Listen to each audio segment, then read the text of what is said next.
প্রিয় কৃষক ভাই ও বন্ধুরা, আজকে আমরা চলে আসলাম SR seed and agro Bangladesh লিমিটেডের একটি হাইব্রিড শসার জাত সিডোর।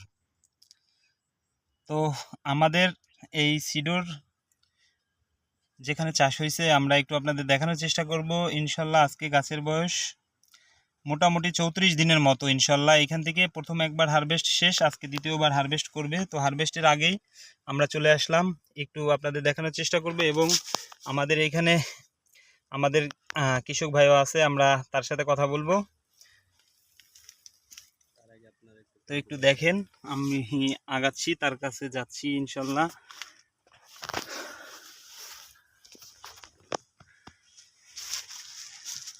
ভাই আসসালামু আলাইকুম। ওয়ালাইকুম আসসালাম। ভাই ভালো আছেন? জি ইনশাল্লাহ। তো আপনি এইখানে কয়টা জাতের শসা লাগাইছেন? আমার এখানে 5টা জাত আছে টোটাল। আচ্ছা, জি, তার মধ্যে আমরা এখানে এখন যেখানে অবস্থান করছি এটা হচ্ছে সিডরের প্লট।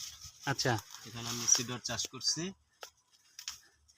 তো এই সিডরটা আপনার কি মনে হচ্ছে? ইনশাল্লাহ সিডরটা আপনার কাছে কি মনে হচ্ছে? সিডরের কথা বলতে গেলে স্যার, আমি যে 5টা জাত আমার এখানে ফার্মে আছে, আমার জমিতে আছে, এখানে আমার সিডরের উপরে আর কোনো শসা জাত আমি দেখতেছি না, কারণ 5টার মধ্যে এটাই আমি সেরা পাইছি। আচ্ছা, এটা আপনার কি কারণে মনে হচ্ছে সেরা হবে? সেরা আপনি দেখতে দেখতে আসছেন, আপনার পিছন থেকে যেভাবে শসা আসছে ওগুলা কিন্তু আপনি দেখতে দেখতে আমার কাছে আসছেন। আমি এখানে আপনার দেখানোর জন্য আরো কিছু শসা এই যে সামনে গেলে আচ্ছা, আমরা কি একটু পিছনে ক্যামেরাটা ঘুরে একটু দেখে আসি যে আমি যেটা দেখলাম কৃষক ভাইরা কি এটা দেখছে কিনা। এই যে হচ্ছে সিডরটাই আমরা দেখতেছি, তাই না? আপনি যেটা ধরে আসছেন এটাই সিডর। আরো কয়েকটা জাত আছে আমার এখানে, দেখাবো আপনাকে।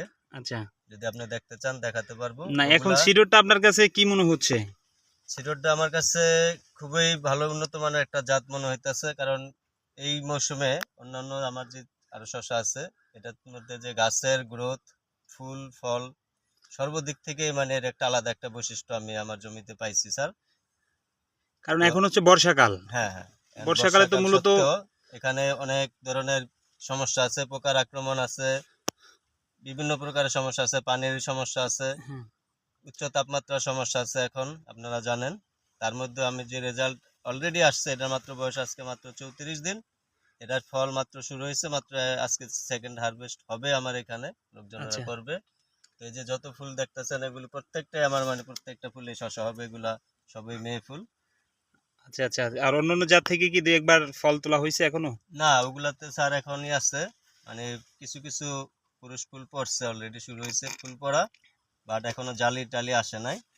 কিন্তু সিডর আমি অলরেডি হারভেস্ট করে ফেলাইছি এবং আজকে আমার একটা পরিপূর্ণ একটা হারভেস্ট হবে যাক ইনশাআল্লাহ। আলহামদুলিল্লাহ। আপনি কৃষকের উদ্দেশ্যে দুই একটা কথা বলেন যে এই সিডরটা যদি কৃষক চাষ করে আসলে বর্ষাকালে কি তারা লাভবান হবে কিনা? ইনশাল্লাহ আশা করি। ইনশাআল্লাহ আমি আশা করি, আমি যেরকম ভাবে আল্লাহ দিছে সিডরের মাধ্যমে যে ফল আমি পাইছি, এভাবে যদি সবাই চাষাবাদ করে আমার কৃষক ভাইয়েরা, তারা অবশ্যই এই শসা দিয়ে একটা সুপার ফলন পাবে এবং তারা লাভবান হবে, এটা আমি দৃঢ়ভাবে বলতে পারি। কারণ আপনার বর্ষাকালে আমরা যেটা জানি, বর্ষাকালে সাধারণত কিন্তু একটু চ্যালেঞ্জিং সময়, এই সময়টা কিন্তু গাছে পুরুষ ফলের সংখ্যাটাই বেশি থাকে। জি জি জি, যে এই যদি জাত নির্বাচনটা চাষি ভুল করে সেই ক্ষেত্রে কিন্তু চাষির একটা ক্ষতিগ্রস্ত হওয়ার সম্ভাবনাটাই বেশি থাকে। তো সেই জায়গায় কি আপনার চাষি সিডরটা বেছে নিতে পারবে অন্যান্য জাতের সাথে? অবশ্যই অবশ্যই, আমি মানে এক কথায় বেছে নিতে পারবে, এতে কোনো দ্বিধার কিছু নাই, নির্দ্বিধায় এটা চাষ করতে পারে। যাক ধন্যবাদ আপনাকে। আমরা কৃষক ভাইদের একটু জালির পর্যায়ে আছে, এইভাবে এই যে দেখেন জালির পর্যায়টা, এখানে শসা আছে, এখানে শসা জালি পর্যায়ে আছে, মানে ভরপুর আছে। তো আমরা কৃষক একটু বলার কিছু নাই, আমি নিজের চোখেই দেখতে পাচ্ছি। ধন্যবাদ আপনাকে। এই যে কৃষক ভাইয়েরা দেখেন, আসলে আমরা যেটা আছি এটাই হচ্ছে সিডর। তো সিডরের মধ্যেই ফল, আসলে ঝড় নামেও যেমন ঝড়, কাজেও ঝড়। আমরা একটু যদি লক্ষ্য করি, এই দেখেন এখানে যে ফলগুলো পড়ে আছে একেবারে প্রত্যেকটা ফল সেম একই রকম এবং গাঢ়, দেখতে খুবই চমৎকার। তো ইনশাল্লাহ ভালো থাকবেন, সুস্থ থাকবেন, দেখা হবে পরের কোনো ভিডিওতে। আসসালামু আলাইকুম।